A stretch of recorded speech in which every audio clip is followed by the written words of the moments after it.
Uma boa noite muito, muito especial e carinhosa para todos. É uma imensa alegria estar aqui. Particularmente, eu e a Lucy, acho que somos irmãs de alma desde a primeira vez que a gente se viu, né, Lucy? E desde a primeira vez que eu adentrei o Getal, ainda naquele chalezinho, bem pequeno, e ver o progresso desta casa, essa família crescendo, é motivo de profunda alegria. Eu digo que para nós e para a doutrina espírita, porque hoje, visivelmente, as pessoas estão precisando de aconchego, de ânimo, de renovação, de alento. E a nossa proposta desta noite, embora o tema Cristos planetários, não é de forma alguma demonstrar qualquer tipo de conhecimento. Então eu peço que abram o coração, para que nós compreendamos o valor de sermos acolhidos nesta casa chamada Terra por alguém chamado Jesus. E deixarmos de nos sentir, embora as distâncias universais nos mostrem que somos pequenos, ao mesmo tempo perceber como nós somos importantes ao coração do Mestre, que nunca vai desistir de nos fazer o convite. Então, e normalmente eu não trago slides, vocês sabem, mas eu acho que precisava que eles estivessem à disposição de vocês. E quando eu vejo esses slides, embora nós trabalhemos na divulgação lá fora, saber do aconchego dos amigos, da casa, não esquecer e não desperdiçar esses momentos em que nos convidam, e nós temos a honra, a alegria de poder estar aqui e receber esses abraços. É assim que eu gostaria que todos vocês se sentissem com relação a Jesus. A alegria do acolhimento do Mestre conosco. Então, hoje, embora sejamos espíritas, muitos de nós olham lá fora a situação do mundo e acabam assimilando um jargão popular que diz: realmente não, a Terra não tem jeito. É literalmente o fim do mundo, não vai dar certo. Cada dia está pior. E quando ouvimos isso repetidas vezes, colocamos no coração que, já que temos essa possibilidade, a gente deveria trazer a biografia desse homem, desse espírito ímpar, para nos dar a certeza de que nós estamos sob o comando amoroso de um espírito infalível. E ser infalível é uma categoria que nós não conhecemos. E é tão interessante que a gente pergunta aos espíritas: olha, no livro dos espíritos, no item que trata da escala espírita, nós temos 3 graduações, que são espíritos imperfeitos, espíritos bons e espíritos puros. E a gente pergunta: em qual categoria nós estamos? E a maioria diz: graças a Deus já estamos nos espíritos bons. Porque a gente está trabalhando pelo bem. E a notícia é: nós não fazemos parte da categoria dos espíritos bons. Nós estamos nos espíritos imperfeitos, onde a matéria tem mais importância do que o espírito. Ou tudo que é material tem mais importância daquilo que é espiritual. Os valores transitórios nos tomam infinitamente mais tempo do que os valores morais, do que as aquisições espirituais.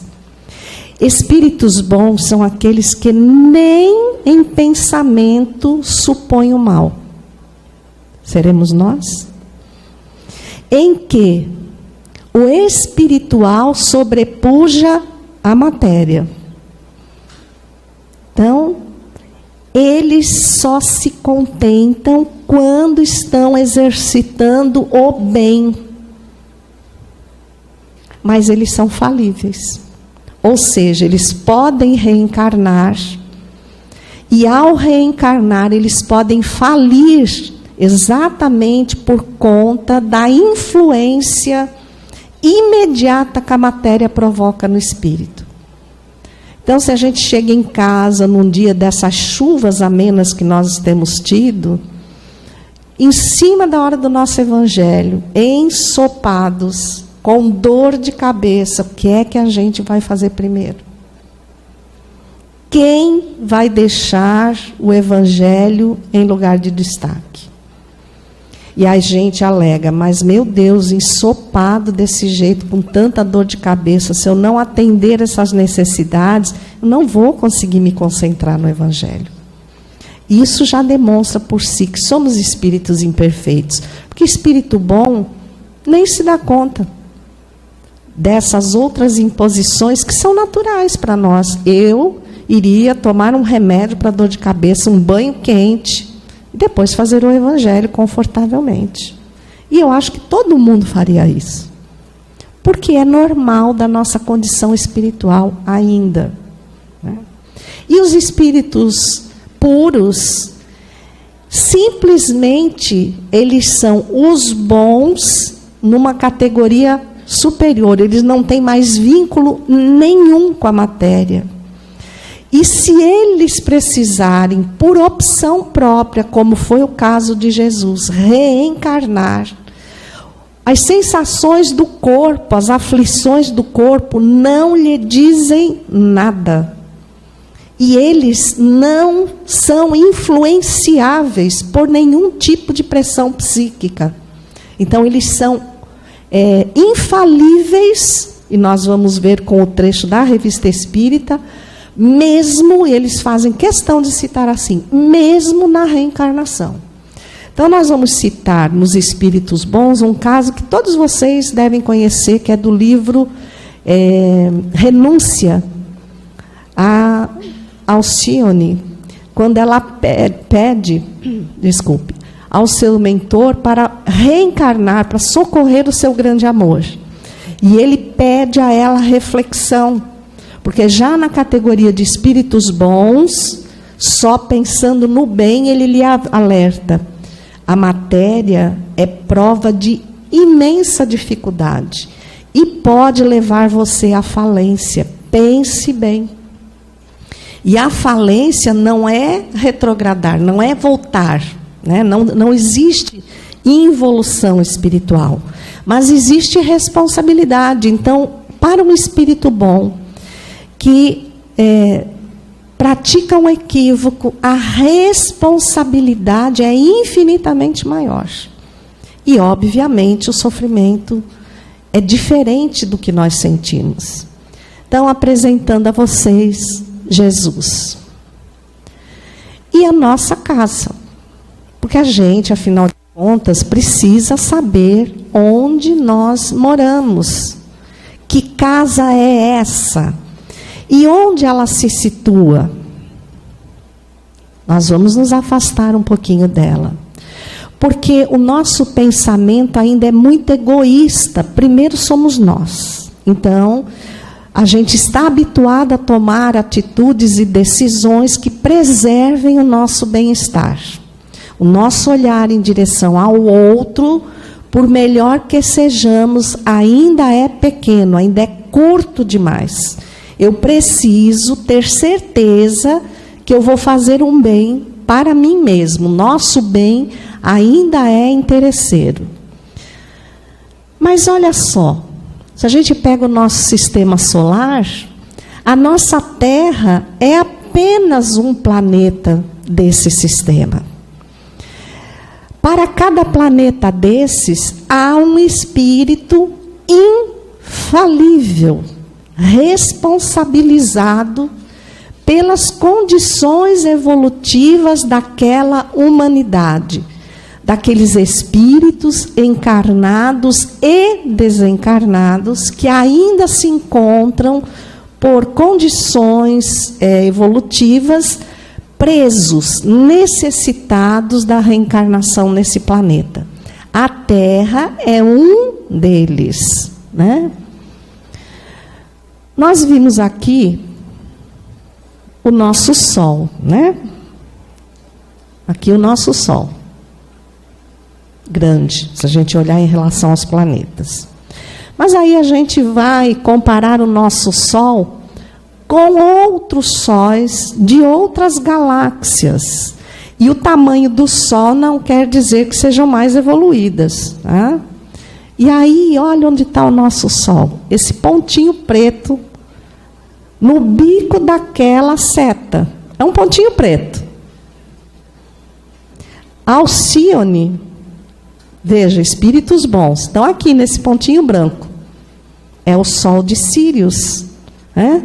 Então, vejam, quando nós saímos num lugar panorâmico para ver a nossa cidade, a gente está aqui no Getal, de repente a gente sobe o Monte Serrade e olha a cidade, é uma outra dimensão.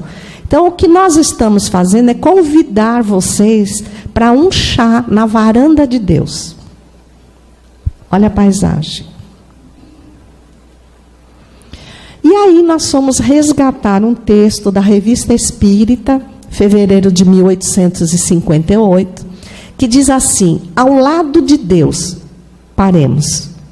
Pergunta número 1 do Livro dos Espíritos: o que é Deus? Porque quando fala ao lado, a gente já pensa uma pessoa, uma individualidade, eu sentada ali ao lado de Deus, afinal de contas estamos na varanda dele.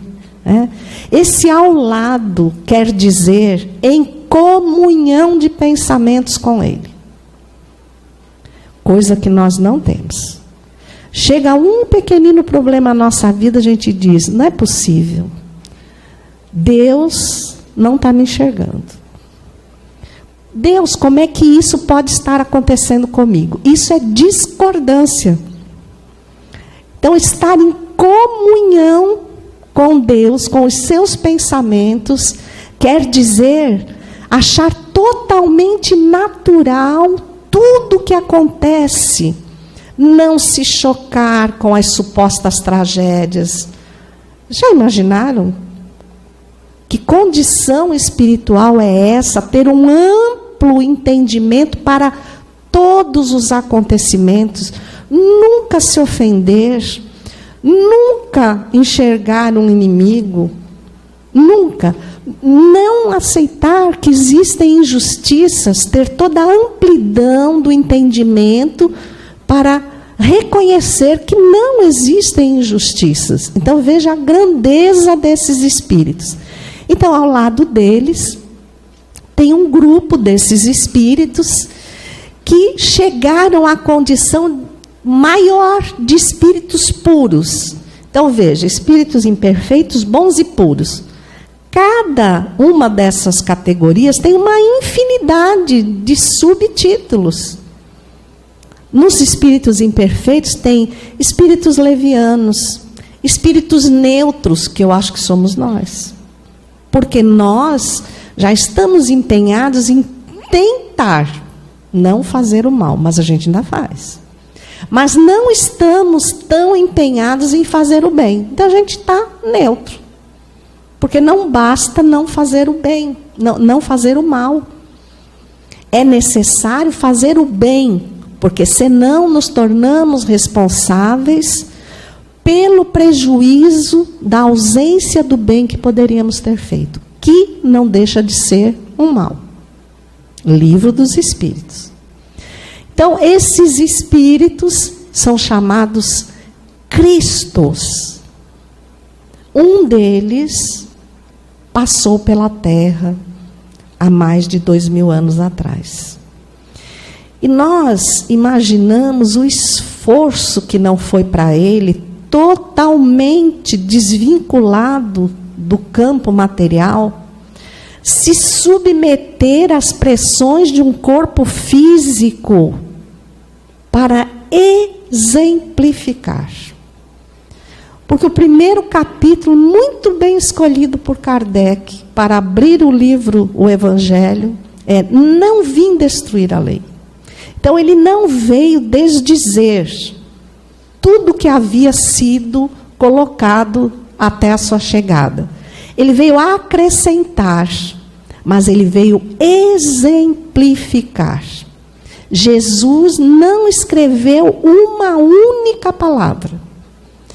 Tudo que ele falou ou fez foi colocado nos evangelhos por outros espíritos e ainda assim da forma como eles entenderam.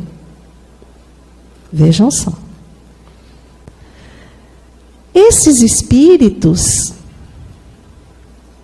ainda na Revista Espírita, são infalíveis. E eles fazem parte de um conselho do Altíssimo, que recebem diretamente, onde está a palavra, entendam que essa foi a forma como Kardec encontrou de passar para nós como as coisas acontecem no mundo espiritual. Verdadeiros representantes da divindade, da qual tem o pensamento, é entre eles que Deus escolhe os seus enviados para as grandes missões. Evolução em dois mundos. Entre eles e Deus há uma comunhão indescritível.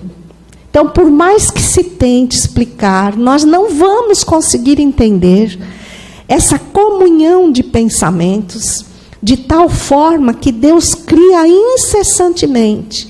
Então, ele oferta ininterruptamente o fluido cósmico universal, que é a matéria-prima de tudo que existe no universo.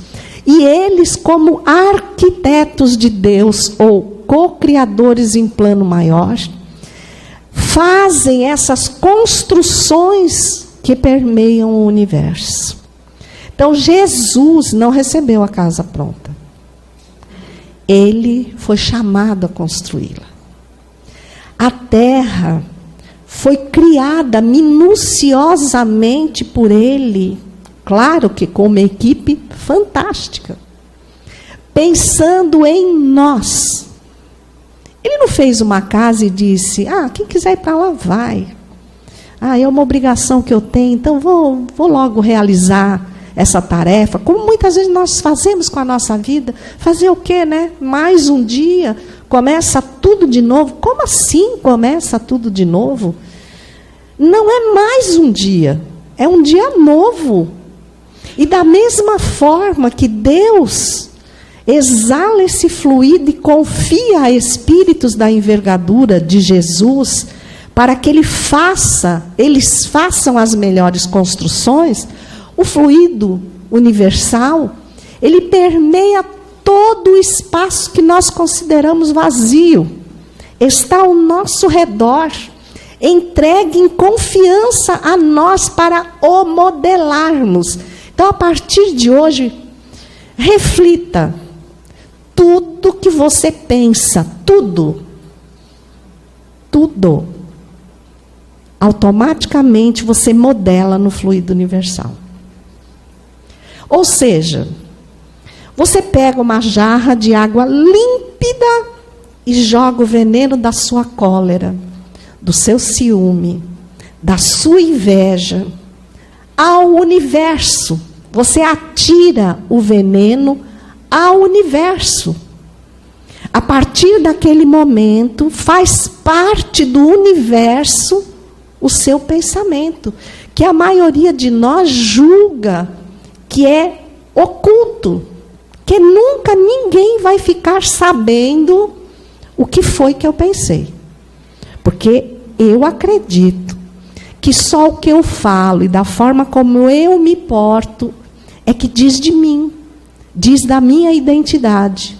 Pode ser, para espíritos imperfeitos como nós, apegados tão ao exterior, à forma, facilmente nós acreditamos a aparência de uma pessoa, a condição moral dela.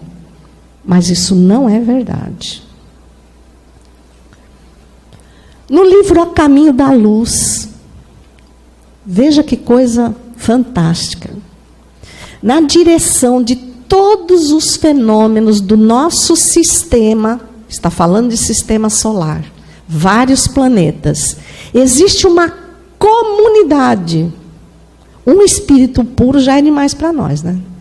Agora imagine uma comunidade de espíritos puros, e veja que ele não diz tem tantos espíritos puros quanto são os planetas. Não está falando isso. Está falando que tem uma comunidade de espíritos puros, infalíveis, no comando do sistema, em cujas mãos se conservam as rédeas diretoras.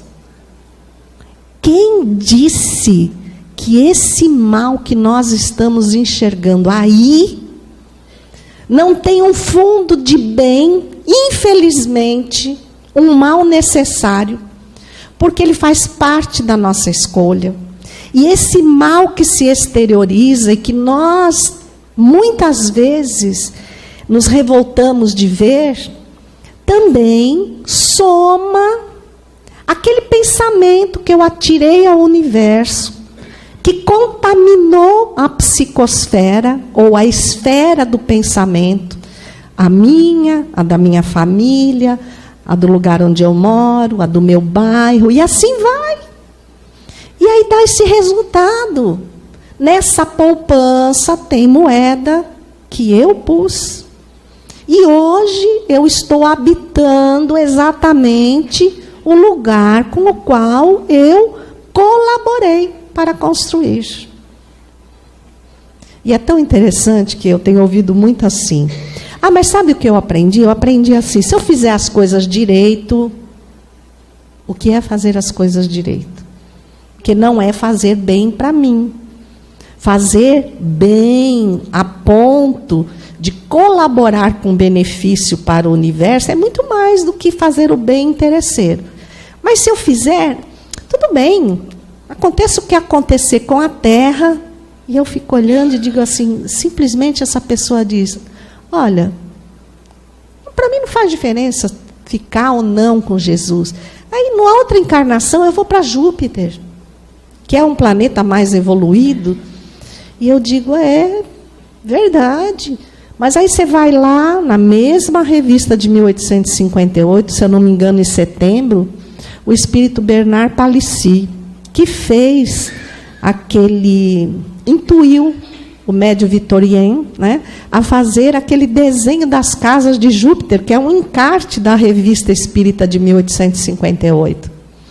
Ele, na Sociedade Parisiense de Estudos Espíritas, ele é questionado sobre se um de nós, da Terra, um espírito, já numa condição, pronto para sair da Terra, fosse para Júpiter, como é que nós nos situaríamos naquela sociedade? E ele responde assim, claramente, não passaria de um dos vossos macacos. Então não é tão fácil. Aí eu pergunto, o que você quer? Quer ser homem na Terra ou macaco em Júpiter? E aí a gente para refletir de uma forma totalmente diferente algumas afirmações referendadas a Jesus, como eu e o Pai somos um. Absolutamente verdadeiro.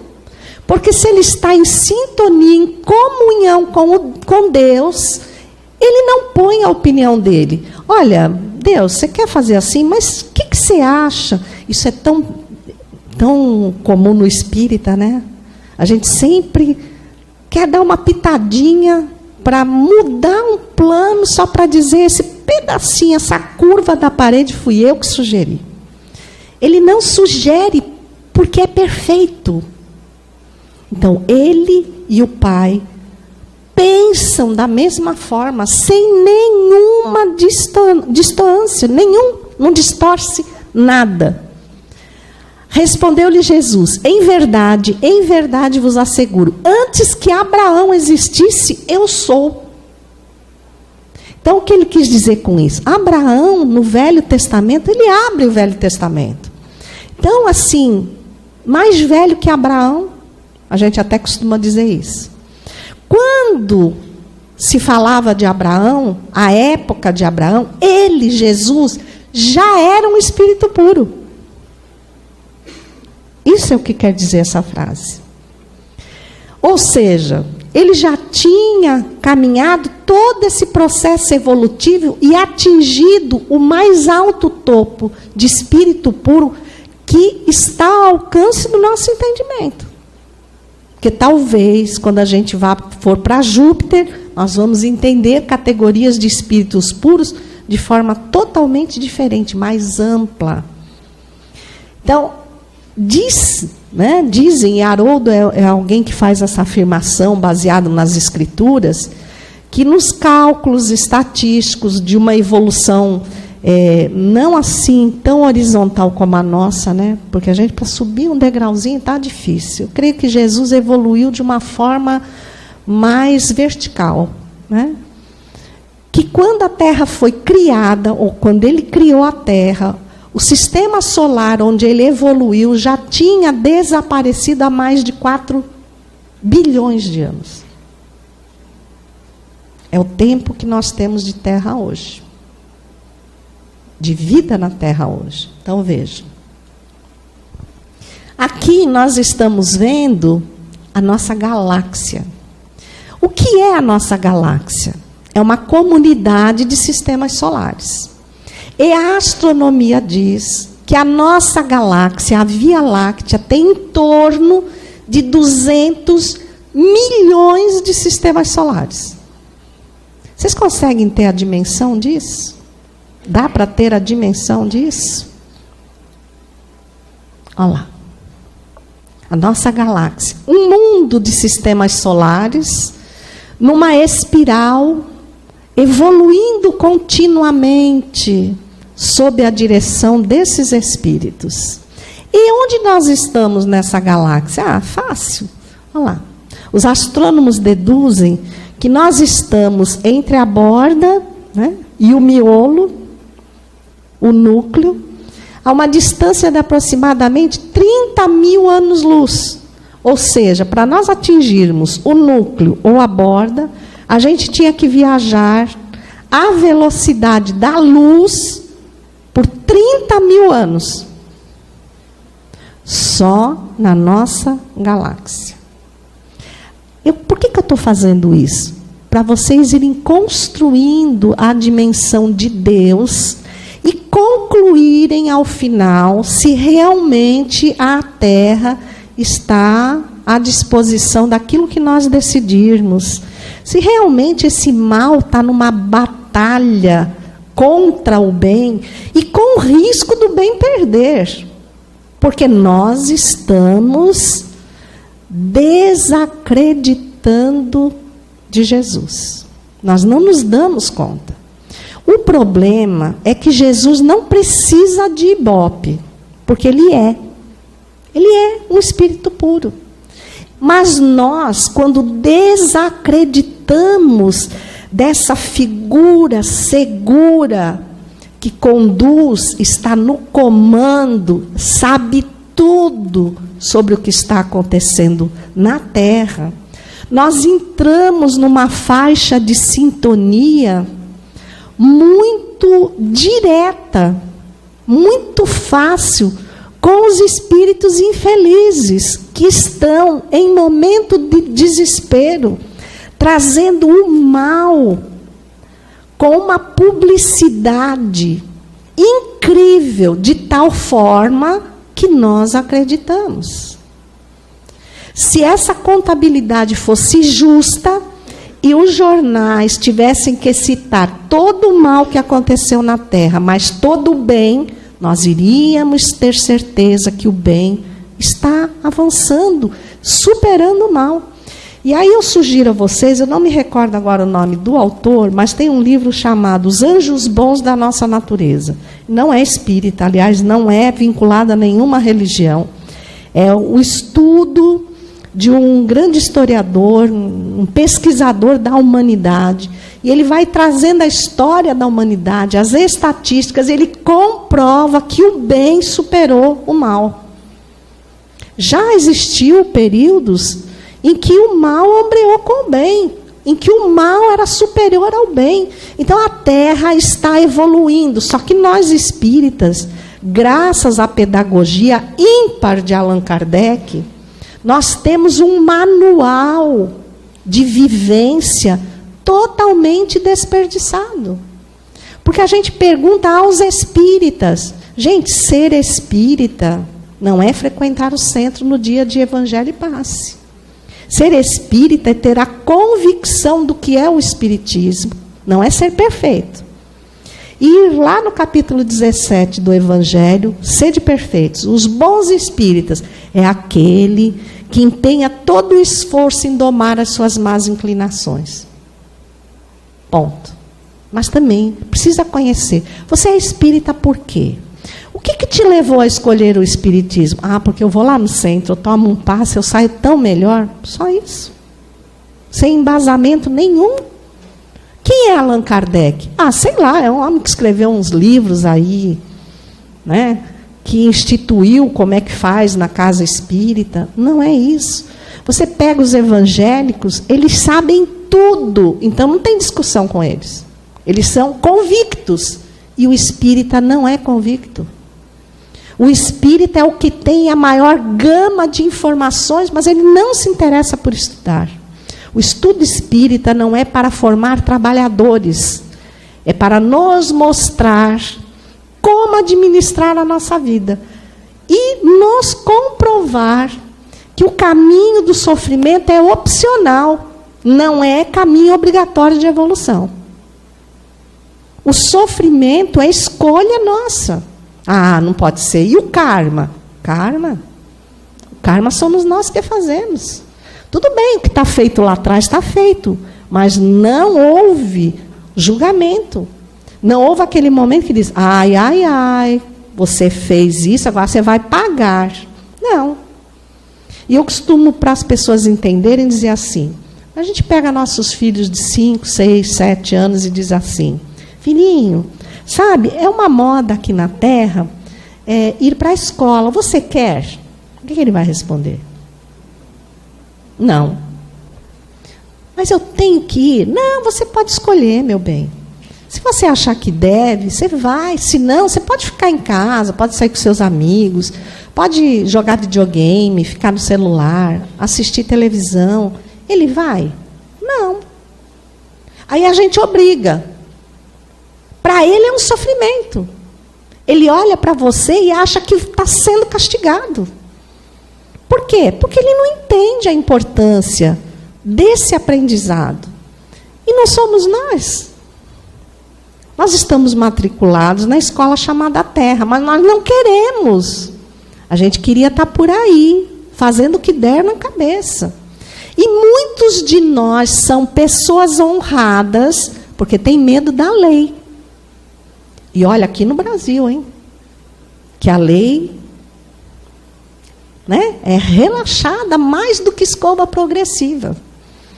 Então, assim, você tem medo. Mas se não houvesse punição, nem corresse risco, a gente faria. Emmanuel diz assim, nós não erramos mais por falta de espaço.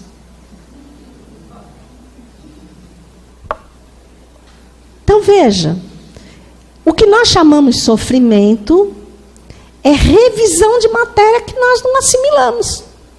E é um sofrimento. E é um sofrimento. É isso que nós chamamos de karma. Né? Nós somos muito fatalistas, o espírita é muito fatalista. Por isso que não aproveita tanto a reencarnação. Aí vai lá no Obreiros da Vida Eterna, capítulo 3, é só um trechinho que eu tirei. Ele vai narrar de um espírito que ele vem em visita, e o sonho dele é fazer parte do conselho de espíritos que dirige o nosso sistema solar. Ai, veja só. Ele anseia, ele faz tudo por isso, né? E aí o André Luiz fica espantado. E o mentor diz assim, sabe, meu amigo, a nossa Via Láctea, viveiro e fonte de milhões de mundos, é somente um detalhe da criação divina. Uma nesga no universo.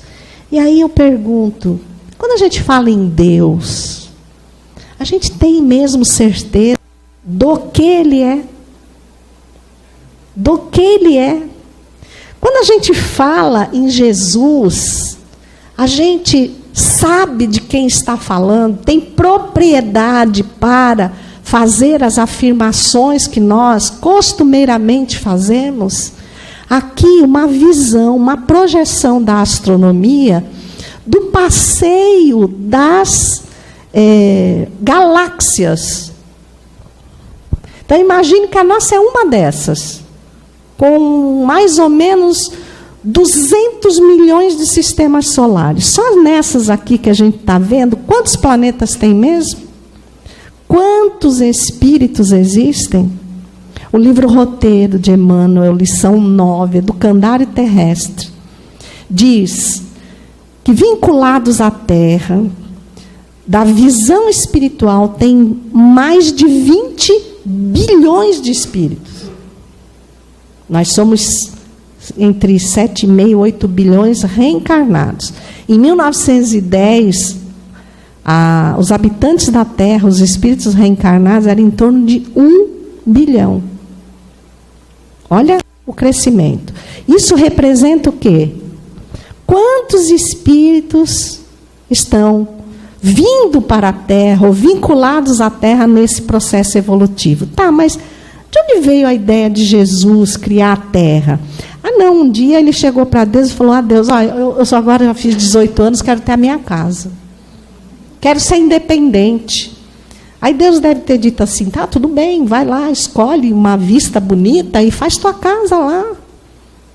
É assim que a gente pensa, pequeno. Agora, vocês imaginem ele captando o pensamento de Deus.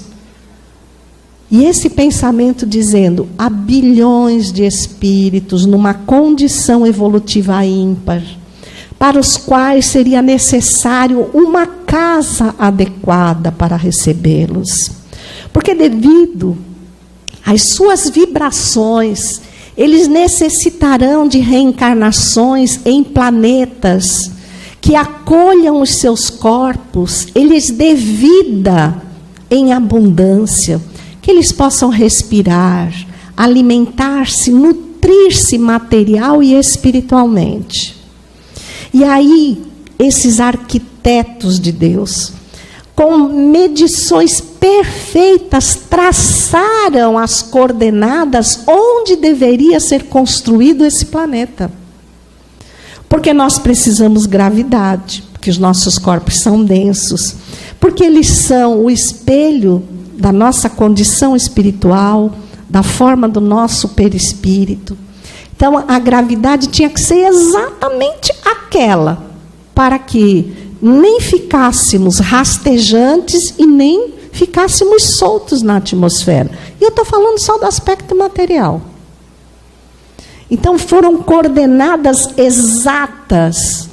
E a dimensão da crosta, tem um estudo sobre isso, que fala sobre as provas da existência de Deus. Vocês procurem na internet provas da existência de Deus. Eu vou me lembrar o nome do autor, mas ele foi por 40 anos diretor do Museu de História Natural de Nova York. E ele faz um relato, na década de 60, Morrison, o sobrenome dele é Morrison. exatamente no momento de descrédito de Deus, porque nós tivemos momentos na humanidade em que os homens disseram: Deus não existe, não pode existir para tanta coisa estar acontecendo. Foi a Revolução Francesa, a Primeira e a Segunda Grande Guerra, e agora, recentemente, foi feito um levantamento pela ONU, em que o número dos que se declaram ateus, dos que não acreditam em Deus, aumentou drasticamente.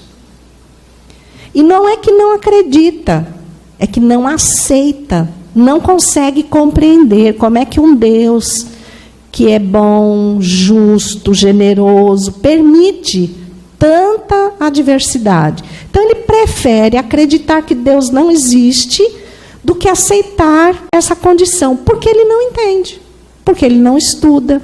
Se ele entendesse, por exemplo, as leis da física, a lei de ação e reação, eu atiro uma bola na parede e a velocidade e a distância geram o impulso de retorno daquela bola. Ponto final. Física materialista.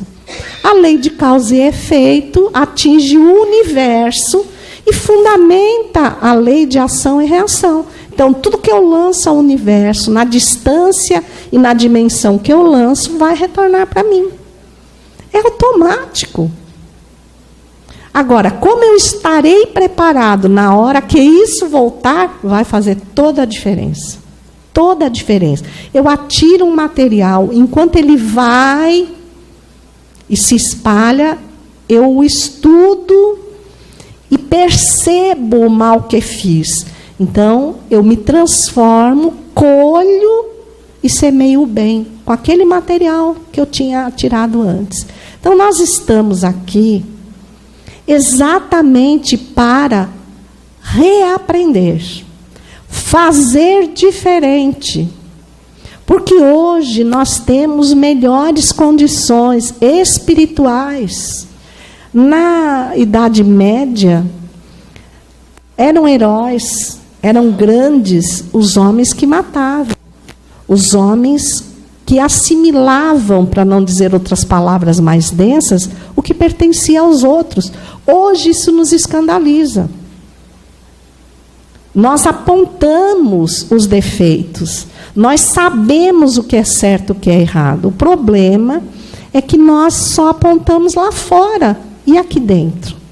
Como é que está sendo a minha vivência cristã? Então, vejam, quando a gente fala cristã, é em comunhão com o pensamento de Jesus.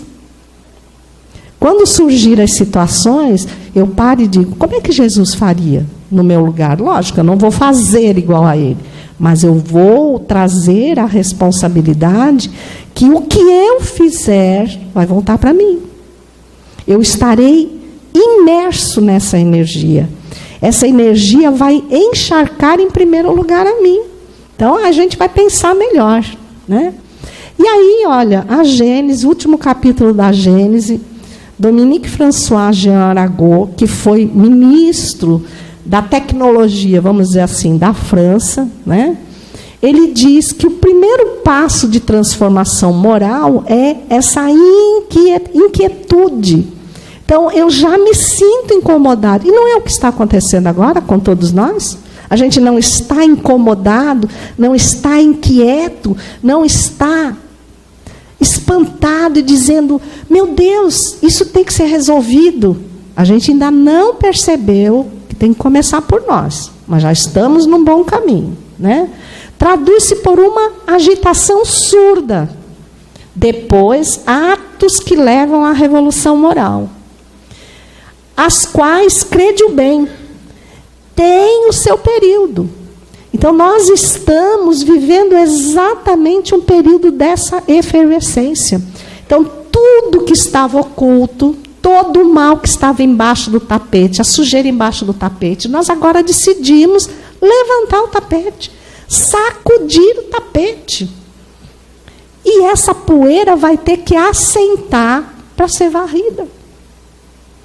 Eu costumo brincar com as pessoas e digo assim: vocês lembram, já estudaram sobre Moisés? Ele não veio fazer uma faxina para receber Jesus? Então, nós estamos vivendo novamente o período de Moisés. Só que já não em estado primitivo. Mas nós estamos querendo faxinar. Nós estamos querendo colocar as coisas nos seus devidos lugares. Nós já estamos inquietos. Estávamos acomodados há pouco tempo.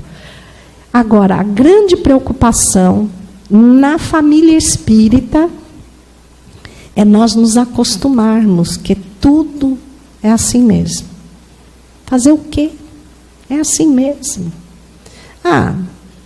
Eu tenho que aceitar, porque é desse jeito. Não, a gente tem que se posicionar de uma forma cristã, aceitando definitivamente esse convite que Jesus nos fez. Olhar o planeta não somente nas coisas ruins, que nada mais são do que o espelho, o reflexo que eu lancei ao espelho. Então, tudo que está errado na Terra, não foi Jesus que fez, mas Ele nos confiou e nós deturpamos. Nós fizemos diferente. Eu vou deixar aqui um convite para vocês acessarem na internet, no YouTube, uma palestra chamada Intolerância Religiosa, proferida pelo Jorge Elarrat. Elarrat escreve. É um grande palestrante espírita, muito pouco conhecido para as bandas de cá. Ele é de Rondônia. O berço dele é paraense. Ele é da escola evangelizadora do Alberto Almeida. Ele é filho do Ivon Costa, lá em Belém do Pará. Então, é uma geração que frutificou muita coisa. E o Elarrat, ele é originalmente de família judia. Então, ele foi criado com os rigores dos judeus. E é muito interessante você conversar com ele, porque ele tem um estudo até da Cabala, que é um código muito difícil. E baseado nesses estudos, na sua juventude, ele se transformou em espírita. E hoje ele diz assim: vocês espíritas, nós espíritas, hoje ele também, não precisamos ficar curiosos com a Cabala. Nunca ninguém traduziu a Cabala tão bem como Allan Kardec em O Livro dos Espíritos. Vejam. E nós estamos procurando fora. E aí ele vai fazendo uma descrição espiritual da evolução da Terra na visão religiosa. Então, quem eram os muçulmanos no século VIII? Quem eram os católicos? Por que os muçulmanos não eram radicais, os católicos eram? Depois os muçulmanos ficaram radicais, os católicos não. Ele vai narrando, você fica espantado de descobrir onde você está inserido. E ele deixa muito claro, Jesus não está preocupado com as religiões. Não está. Se precisar para alavancar a humanidade, acabar uma religião, ele não vai ter dúvida. Porque a religião é um código muito particular de entendimento do que Deus propõe a nós, do que Jesus nos propõe. Mas um dia ela não vai precisar existir, porque a religião é um chamado ao hábito, à criação de hábitos novos, ao processo reeducativo. O dia que eu entender que esse processo reeducativo é da alma, está fartamente na reencarnação, eu vou criar hábitos diferentes. Então, eu não vou precisar mais vir ao Getal, ou ao Caminho do Cristo, ou à igreja, em tal dia, a tal hora, e abrir um espaço na minha agenda para, naquele momento, esquecer meus inimigos, esvaziar meu sentimento ruim, colocar coisas boas, ouvir o Evangelho, tomar um passo, tentar fazer esse motor pegar. Não, vai ser um processo natural. Vai ser religiosidade, que é a ação dos conceitos morais, que as religiões pregam. Então, Jorge Elarrat é um grande expositor espírita, que traz um conhecimento totalmente diferenciado para nós. e que nos mostra, numa outra linguagem, como nós somos privilegiados. Porque ninguém mais, ninguém menos que Jesus, um Espírito puro, em comunhão com Deus, criou a terra. E eu, você, fomos convidados por Ele.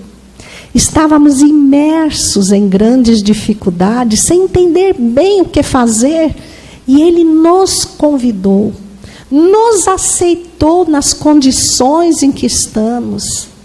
Ele nunca nos apontou, nunca nos condenou, nunca nos tomou o fluido vital, nem o fluido cósmico. Ele nunca disse, não, você só está fazendo besteira, eu vou tirar todo o fluido de você. Como muita gente toma a mesada dos filhos. Tudo existe em abundância. Quando nós olhamos um criminoso na rua, se Jesus estivesse do nosso lado, e nós tivéssemos que expor para Ele o que estamos vendo, diríamos, ai, olha lá, Jesus, que pena, é um criminoso. Ele nem sabe nada de ti, não é verdade?